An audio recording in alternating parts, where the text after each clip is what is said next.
mana kita telah mati oleh karena dosa-dosa kita, dan sekarang saudara kita hidup untuk Kristus.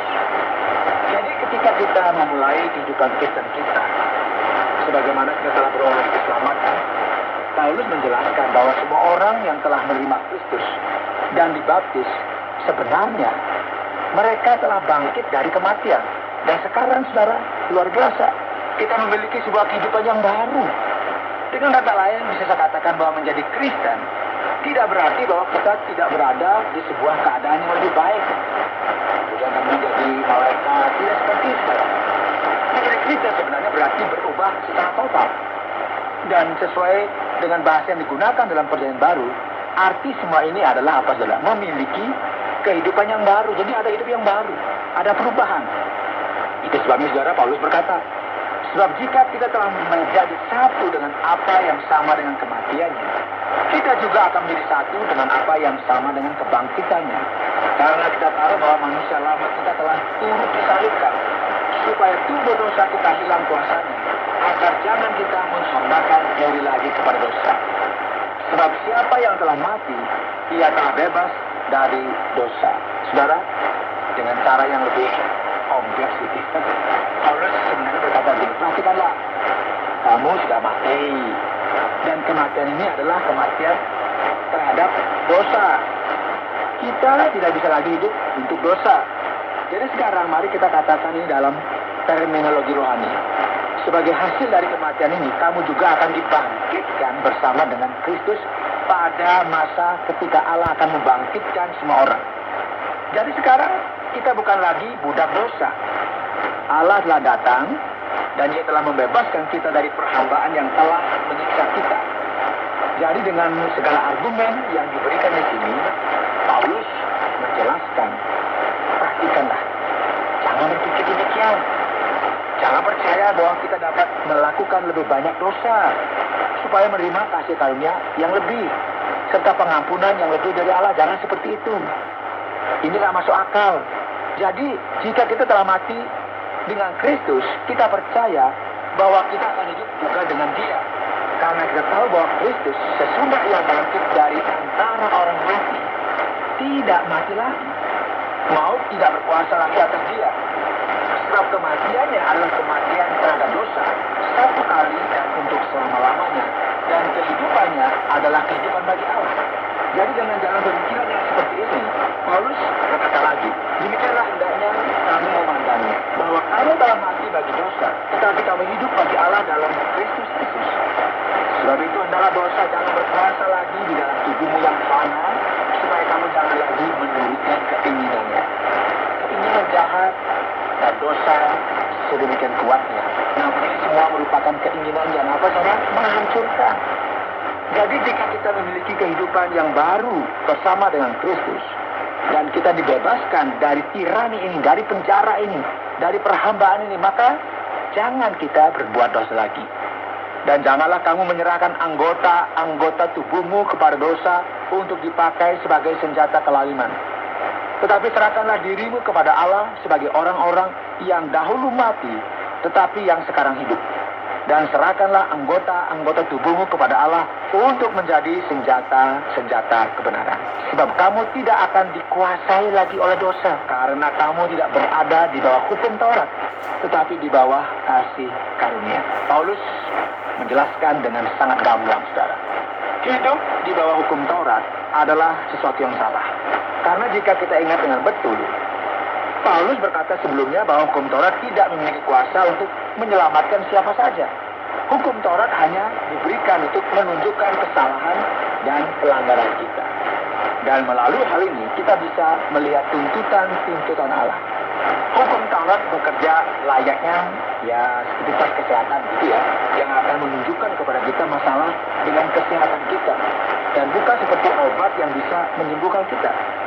Ini seperti misalnya sinar X, CT scan, dan bukan operasi atau obat. Oleh karena itu, saudara, kita ada dalam kasih karunia Allah. Kita memiliki kemenangan atas kuasa dosa. Kita bebas dari perhambaan dosa. Nah, sekarang Paulus mengakhiri argumennya dalam bagian akhir dari pasal 6 ini. Ia melanjutkan dengan memberikan semacam dialog begitu ya, untuk menjelaskan dan memberikan argumennya. Ia berkata, jadi bagaimana? Apakah kita akan berbuat dosa karena kita tidak berada di bawah hukum Taurat, tetapi di bawah kasih karunia? Kalau sekarang kita tidak berada di bawah pengawasan hukum Taurat, maka kita harus melakukan apa saja yang kita suka. Apakah ini caranya? Allah bilang sekali-kali tidak. Ini pemikiran yang keliru. Ini seperti seseorang yang harus melarikan diri dari sebuah negeri yang dipimpin oleh seorang diktator yang memerintah dengan semena-mena, dan setelah itu ia memutuskan untuk kembali ke negeri itu. Konyol ya. Dan ini tidak masuk akal. Jika kita tahu bahwa ini merupakan sebuah tekanan, maka untuk apa lagi kita kembali kepada situasi tersebut? Semua ini sangat aneh. Firman Tuhan berkata, apakah kamu tidak tahu bahwa apabila kamu menyerahkan dirimu kepada seseorang sebagai hamba untuk mentaatinya, kamu adalah hamba orang itu yang harus kamu taati, baik dalam dosa yang memimpin kamu kepada kematian, maupun kepada ketaatan yang memimpin kamu kepada kebenaran. Tetapi syukurlah kepada Allah, dahulu memang kamu hamba dosa, tetapi sekarang kamu dengan segenap hati telah mentaati pengajaran yang telah diteruskan kepada kamu. Kamu telah dimerdekakan dari dosa dan menjadi hamba kebenaran. Dan sebenarnya karena kita ini manusia biasa saja, kita ini adalah ciptaan yang lemah, yang memerlukan dasar untuk hidup. Kita perlu sesuatu bagi kita agar kita ikuti, sesuatu untuk kita taati, karena kita bukanlah hukum yang terakhir yang ada di dunia ini. Jadi hanya ada dua pilihan, saudara. Apakah kita ini hamba Allah, hamba Kristus, hamba kebenaran, dan tentu ini akan menjadi pilihan terbaik, menjadi hamba dari Tuhan yang sempurna dan yang baik, yaitu Tuhan Yesus Kristus. Atau akhirnya, saudara, kita menjadi hamba dosa yang akan menghancurkan kita, yang akan mengakibatkan masalah di tengah-tengah kehidupan kita, dan juga tentu berdampak kepada orang di sekitar kita. Paulus menutup paragraf ini dengan berkata, aku mengatakan hal ini secara manusia karena kelemahan kamu. Oleh karena kesulitan kita dalam memahami hal ini secara spontan. Dan dia berkata lagi, sebab sama seperti kamu telah menyerahkan anggota tubuhmu menjadi hama kecemaran dan kedurhakaan yang membawa kamu kepada kedurhakaan, demikian hal kamu sekarang harus menyerahkan anggota tubuhmu menjadi hamba kebenaran yang membawa kamu kepada pengudusan.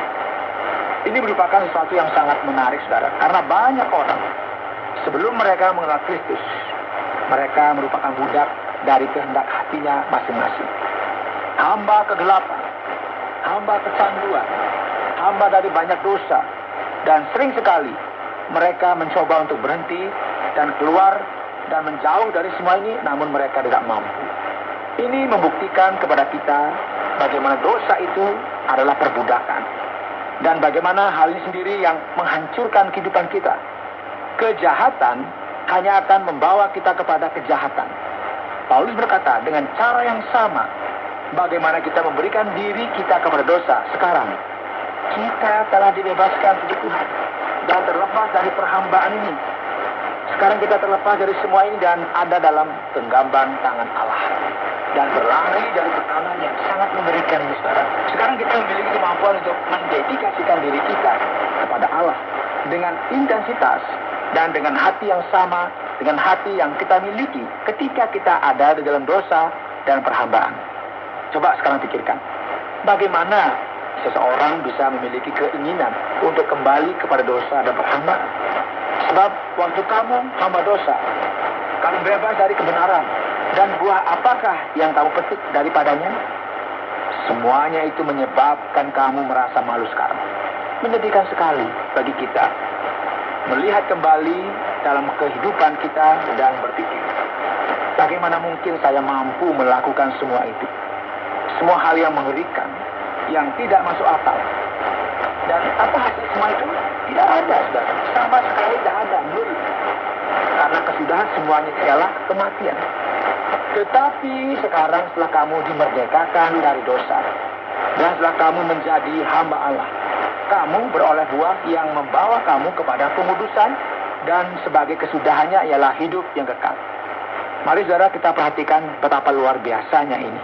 Dan ini semua antara kemerdekaan dari dosa, kemerdekaan untuk melayani Allah, atau kita justru memilih jalan yang membawa kita kepada kebinasaan. Jadi sekarang kemerdekaan adalah kehidupan kekal. Ini adalah realita yang kita hadapi. Dan pasal ini, saudara, akan diakhiri dalam ayat 23 yang berkata, sebab upah dosa ialah maut. Jika kita memutuskan untuk memilih jalan ini, hasilnya akan nampak. Kita tidak akan mampu keluar dari hal ini jika kita memilih jalan ini. Upah ini akan datang dan kita tidak bisa menungganya lagi. Tetapi karunia Allah ialah hidup yang kekal dalam Kristus Yesus Tuhan kita. Jadi, yang manakah yang akan kita pilih? Ketika kita menyadari kebenaran ini yang ada, kita akan mengatakan amin, haleluya, dan terima kasih Allah untuk kebebasan yang Engkau anugerahkan. Puji Tuhan. Anda sedang mendengarkan Jalan 66 dalam rangkaian surat Roma pasal yang ke-6 yang telah dijelaskan oleh Pak Yohanes dengan topik terbebas dari penindas. Baik Pak Yohanes, sekarang waktunya kita untuk mengajukan pertanyaan. Pak Yohanes, ada banyak informasi yang kita dapatkan dari pasal yang ke-6 kitab Roma ini. Sebagaimana telah kita baca pada bagian awal pasal ini, yaitu ayat yang ke-6, mengatakan sesuatu yang akan membuat kita sangat penasaran. Karena dikatakan di sana, tubuh dosa. Nah, apa artinya ini Pak Yohanes? Apakah itu tubuh dosa? Lantas jika Allah menciptakan segala sesuatu, Allah yang menciptakan tubuh kita, bukankah tubuh ini merupakan sesuatu yang baik? Lantas Alkitab berkata mengapa tentang tubuh dosa? Sepertinya kami perlu untuk mendapatkan penjelasan pada bagian ini. Baik Pak Oti, mari kita perhatikan di sini. Mari kita menganalisa pasal ini dengan seksama. Kitab Roma, kita pahami, merupakan kitab yang penting sekali dalam Alkitab. Dan ini merupakan kitab yang sangat esensial bagi iman kita. Ayat 6 dari pasal 6 dituliskan karena kita tahu bahwa manusia lama kita telah turut disalibkan. Ini artinya bahwa kita yang lama, yaitu kehidupan kita yang lama, yang jauh dari Allah, yang ada dalam dosa diakibatkan oleh Adam, telah disalibkan bersama-sama dengan Kristus. Dengan kata lain, hal tersebut telah ditinggalkan, sudah mati, dan ini semua sudah berlalu. Supaya tubuh dosa kita hilang kuasanya, agar jangan lagi, nah perhatikan, kita menghambakan diri lagi kepada dosa. Sekarang ya, penting sekali bagi kita amati bahwa kata tubuh tidak boleh diterjemahkan secara literal. Mudah sekali bahwa kita ini dipakai untuk alasan netral. Karena nanti dalam firman Tuhan, kita akan melihat adanya perkataan supaya kita tidak menyerahkan tubuh kita sebagai hamba dosa. Jadi perhatikan ya, istilah tubuh dosa merupakan bahasa kiasan saja. Sebenarnya ini berarti dosa itu sendiri. Namun di sini hal tersebut dipersonifikasikan. Sebenarnya makna yang benar adalah supaya dosa dihancurkan, dilumpuhkan dan dilemahkan. Ini sebenarnya sebuah terjemahan yang bagus sekali karena di ayat 6 dituliskan agar kita jangan lagi menghamakan diri kepada dosa. Dengan kata lain, karena kematian dan kebangkitan kita dalam Kristus, karena kehidupan lama kita yang telah kita tinggalkan, dan manusia lama kita yang telah kita salibkan dan matikan, dosa tidak lagi memiliki kuasa atas kita. Dan kita tidak lagi menjadi hamba dosa. Dengan kata lain, dosa tidak lagi menjadi diktator dalam kehidupan kita. Inilah arti ayat ini. Kita tidak bisa beranggapan bahwa tubuh kita dipimpin oleh dosa, atau berpikir bahwa tubuh fisik kita ini jahat dan penuh dengan dosa, atau berpikir bahwa ada seorang pribadi yang bernama dosa dan dialah yang memimpin setiap orang. Tidak masuk akal. Dan apa yang Paulus katakan di sini sangat jelas. Dan saya harap kita semua bisa memahami hal ini dengan baik. Baik Pak Yohanes, saya juga berpikir begitu Pak Yohanes. Pak Yohanes, pada saat kita melihat pada bagian awal dari pasal yang ke-6 kitab Roma ini, dalam beberapa ayat yang pertama, sepertinya Paulus sedang berbicara mengenai baptisan. Saya berpikir bahwa air tidak mungkin bisa membersihkan tubuh yang dikuasai oleh dosa ini, Pak. Dan juga baptisan berkaitan dengan kematian dan kebangkitan. Sesuatu yang kelihatan abstrak, Pak Yohanes. Bagaimana hal ini bisa dijelaskan, Pak Yohanes? Ya, ini merupakan sesuatu yang mendasar di sini ya. Baptisan adalah sebuah kata yang penting dalam dunia kekristenan. Dan hal ini senantiasa dilakukan di dalam gereja, yaitu kepada mereka yang beriman kepada Kristus. Firman Tuhan berkata, atau tidak tahukah kamu bahwa kita semua yang telah dibaptis dalam Kristus, telah dibaptis dalam kematiannya. Dengan demikian kita telah dikuburkan bersama-sama dengan dia oleh baptisan dalam kematian, supaya sama seperti Kristus telah dibangkitkan dari antara orang mati oleh kemuliaan Bapa.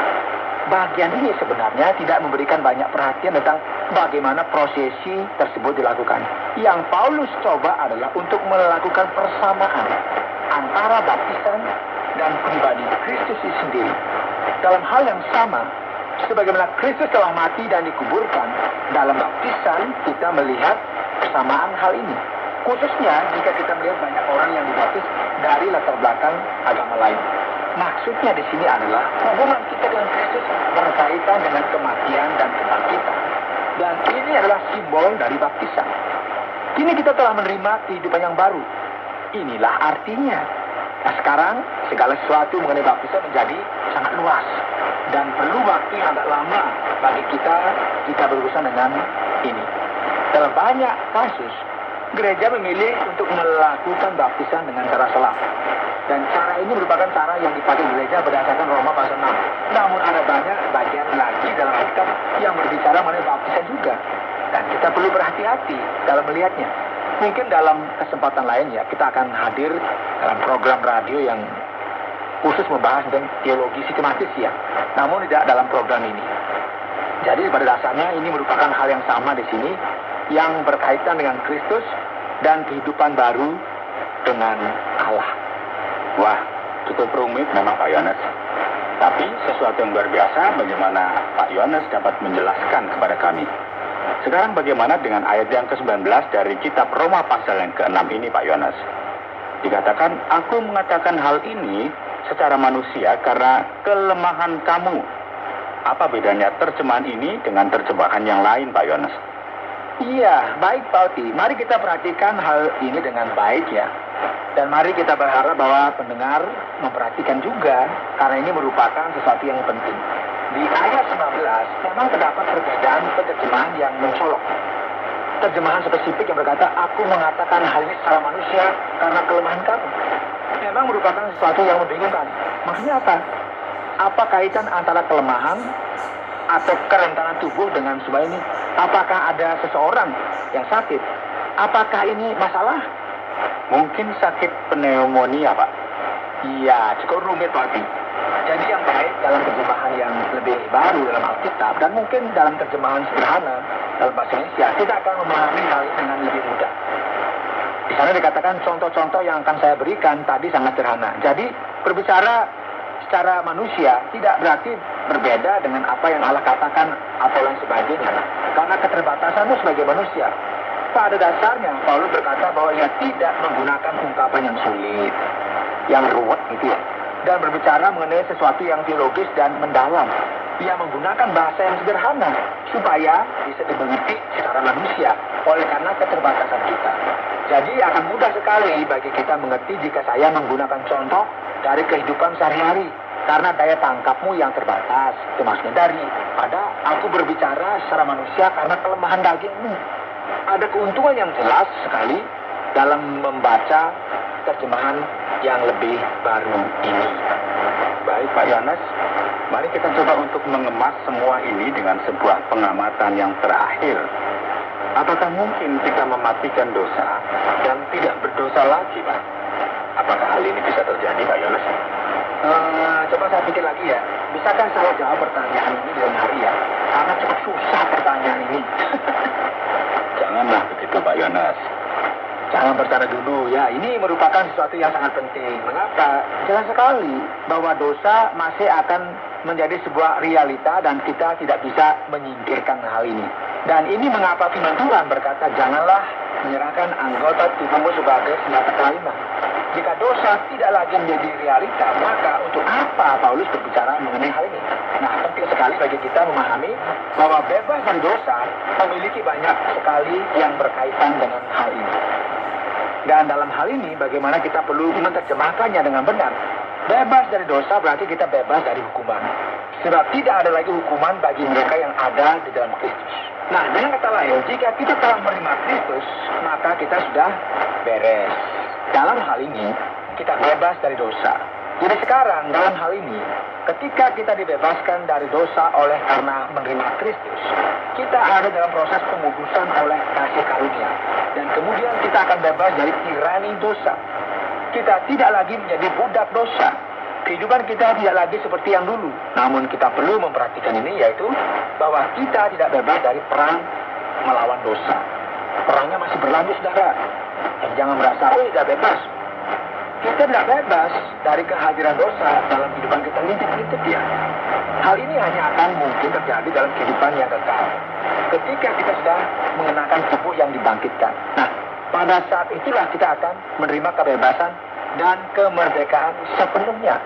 Dan penting sekali bagi kita mengatakan hal ini karena seringkali orang berkata, kan saya sudah terima Kristus, kok masih ada godaan dan melakukan hal yang salah? Apakah saya sudah nggak waras ya? Apakah pertobatan saya ini merupakan pertobatan yang sungguh-sungguh? Wah, tunggu dulu. Semua ini akan menjadi jelas setelah kita sampai ke pasal yang ke-7. Baik, memang itulah Pak yang saya inginkan. Jadi mari kita tinggalkan sejenak setiap pertanyaan yang kita miliki. Yang berikut kita akan sampai kepada kesimpulan pada bagian akhir dari Roma pasal yang ke-6 ini. Kesimpulannya, yaitu apa yang bisa kita pelajari dari semua ini adalah mengenai kebebasan sejati. Kita telah diajar ya, bahwa kebebasan adalah melakukan segala sesuatu yang kita inginkan. Kebebasan adalah ketika kita bisa menyatakan diri kita sendiri dan mentaati keinginan hati kita. Jadi sekarang Alkitab akan menunjukkan kepada kita bahwa ini merupakan kebohongan besar. Ini semua tidak benar. Jika kita hanya ingin melakukan apa yang kita inginkan, akhirnya kita akan menjadi budak dari keinginan jahat kita. Jadi jangan biarkan kita jatuh ke dalam hal ini. Jangan mengarahkan diri kita kepada keinginan jahat. Karena kebebasan yang sejati hanya akan kita temukan dalam Kristus Yesus. Satu-satunya yang menyelamatkan kita, yang mengampuni dan membebaskan kita. Jadi berpalinglah dari si penindas ini dan bebaskanlah dirimu. Saudara pendengar, karena waktu yang tidak memungkinkan, kita akhiri program Jalan 66 kali ini.